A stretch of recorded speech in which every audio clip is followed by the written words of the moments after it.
Merci de nous suivre sur notre chaîne YouTube Science au rendez-vous.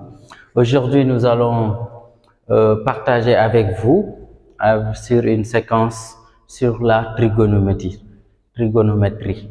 Nous avions déjà entamé les relations de base telles que le calcul du cosinus, le calcul du sinus et le calcul de la tangente. Mais ici, nous allons spécialement voir un peu les propriétés, quelques propriétés. La première propriété que nous allons voir, c'est la propriété qui est relative à deux angles qui sont complémentaires. Pour rappel, deux angles complémentaires, c'est deux angles dont la somme est égale à 90 degrés. Deux angles sont dits complémentaires si la somme de leurs mesures est égale à 90 degrés. Deux angles sont complémentaires si la somme de leurs mesures est égale à 90 degrés. Ici, nous avons un triangle rectangle que nous avons ici, et le triangle est rectangle en A. Et si le triangle est rectangle en A, on sait que la somme des angles dans un triangle est égale à 180. On sait qu'ici le triangle est rectangle, ça veut dire ici nous avons un angle droit. Ici nous avons un angle droit. Ça veut dire un angle droit égal à 90 degrés. Ce qui veut dire si la somme des trois angles est égale à 180 et que l'angle là seulement est égal à 90, cela veut dire tout simplement si on fait la somme de l'angle B plus l'angle C, c'est égal tout simplement à 90 degrés. Autrement dit, on peut dire l'angle C et l'angle ici B sont complémentaires. Ici, on peut dire l'angle, ici on peut appeler l'angle CBA, mais pour être plus simple, on va appeler l'angle B. Si on parle de l'angle B, c'est l'angle là. Ici aussi, on pourrait appeler l'angle là ACB. Mais pour être simple, si on parle de l'angle C, ça veut dire on parle de l'angle qui est là. Les deux angles là, on peut dire, sont complémentaires. Étant complémentaires, quelle est maintenant la propriété qu'on peut avoir au niveau des deux? Donc, je vais prendre le cosinus de l'angle B, je le calcule. On avait déjà donné la formule du calcul du cosinus. Le cosinus, ce n'est rien d'autre, le côté adjacent sur l'hypoténuse. Le côté adjacent à l'angle B, c'est AB ou bien BA. Donc, on peut dire AB sur l'hypoténuse. Ici, l'hypoténuse, c'est le côté le plus long, ça veut dire c'est BC, sur BC. Ok? Je prends l'angle C et je calcule son sinus. Sinus de C, de l'angle C. Le sinus, c'est le côté opposé sur le côté. Si le côté opposé à l'angle C, c'est le côté qui est en face, c'est AB. Donc c'est AB sur BC qui est l'hypoténuse. Et regardez bien ici, ici nous avons AB sur BC, ici nous avons AB sur BC. On peut dire tout simplement le cosinus de B égale au sinus de C. Autrement dit, ce qu'on va prendre comme propriété, on peut retenir ça comme propriété. Si nous avons complémentaire, le sinus de l'un est égal au cosinus de l'autre. Si deux angles sont complémentaires, le sinus de l'un est égal au cosinus de l'autre. C'est bien clair.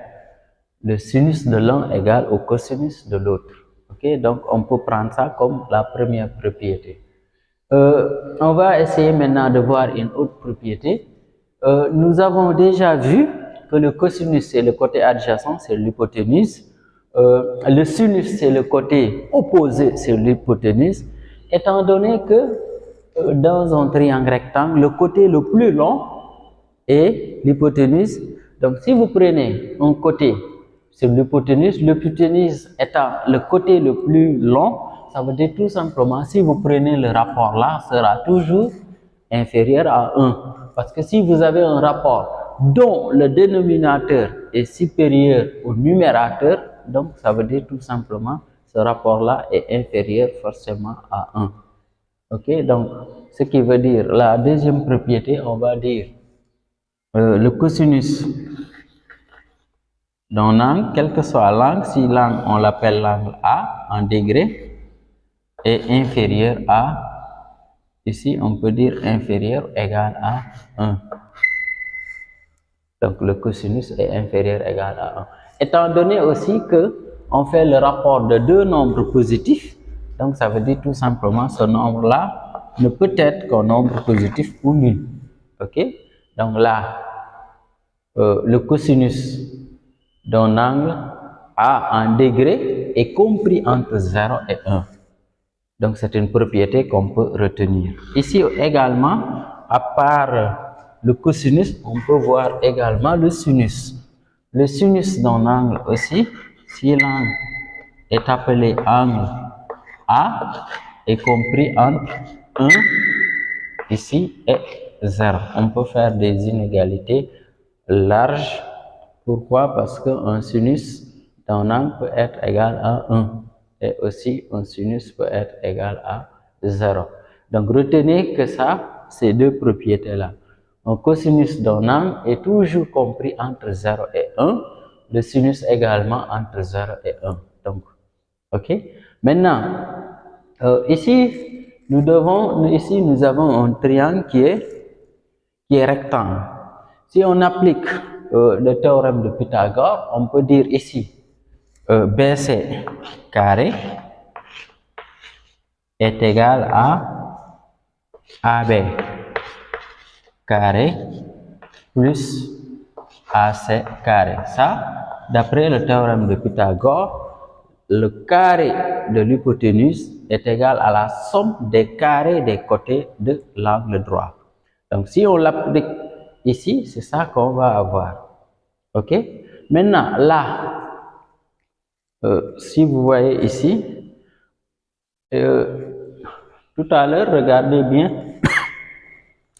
on a AB sur BC qui est égal au cosinus, n'est-ce pas? Ici, je peux avoir la valeur de AB.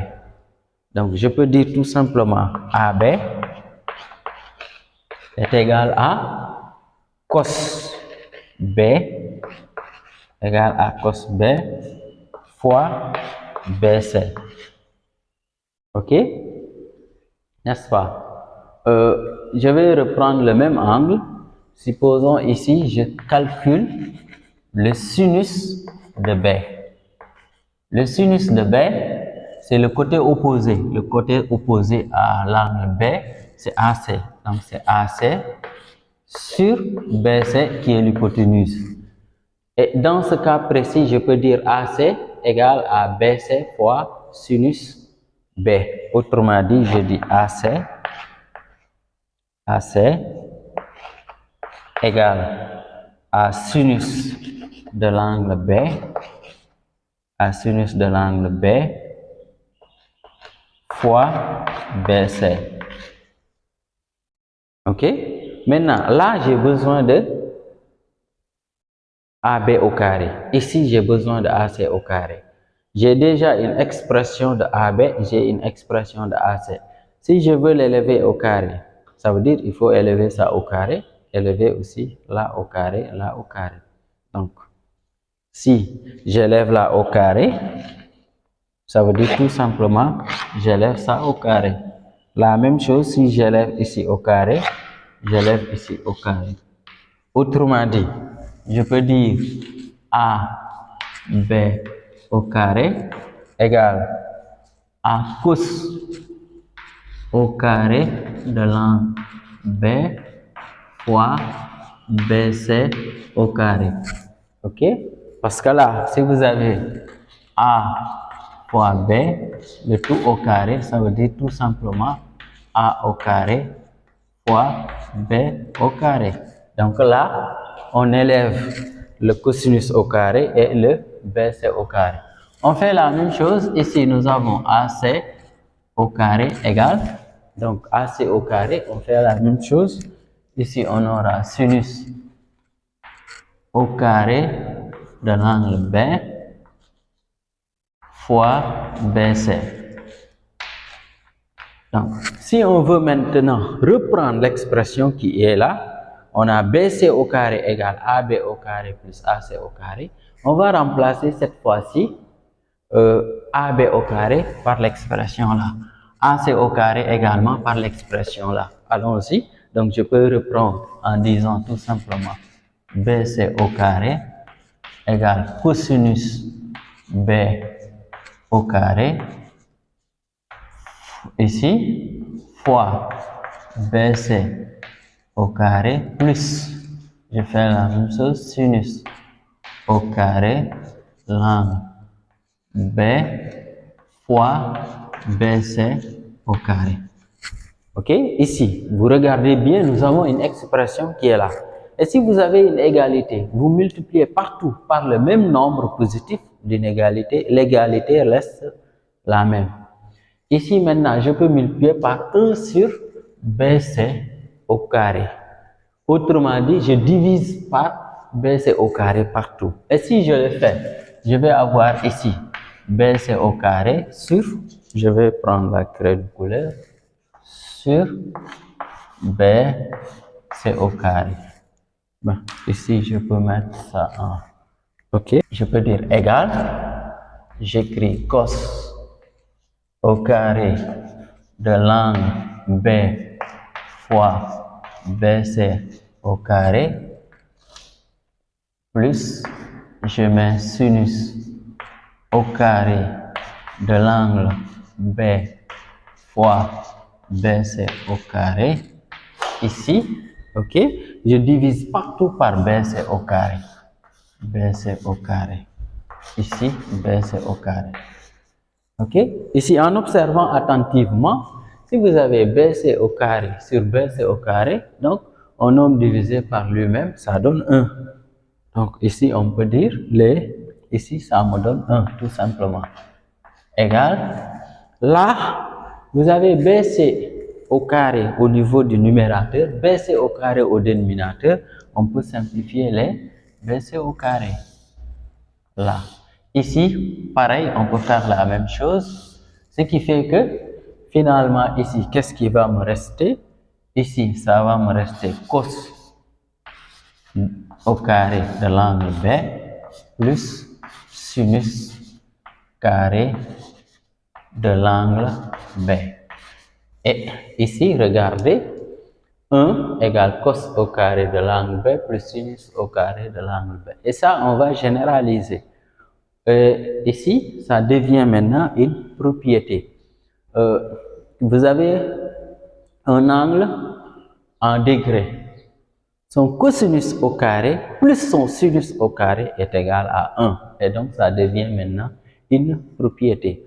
On peut dire, désormais, vous avez un angle, le cosinus au carré plus son sinus au carré, ça donne égal à 1. Donc, retenons ça. Pour tout angle, le cosinus au carré plus son sinus au carré est égal à 1. Donc, c'est la deuxième propriété. Donc, pour récapituler, on a vu d'abord deux angles complémentaires. Le sinus de l'un est égal au cosinus de l'autre. On a vu également que si vous avez un cosinus est toujours compris entre 0 et 1, le sinus 0 et 1. Et que la somme, disons, du carré d'un cosinus d'un angle plus le carré du sinus d'un angle est égal à 1. Et nous avons fait un peu la démonstration. C'était ça qu'on voulait partager avec vous. Merci de nous avoir suivis. Et nous vous invitons de liker la vidéo, de la partager et surtout de vous abonner à notre chaîne si ce n'est pas encore fait. Merci pour une prochaine vidéo.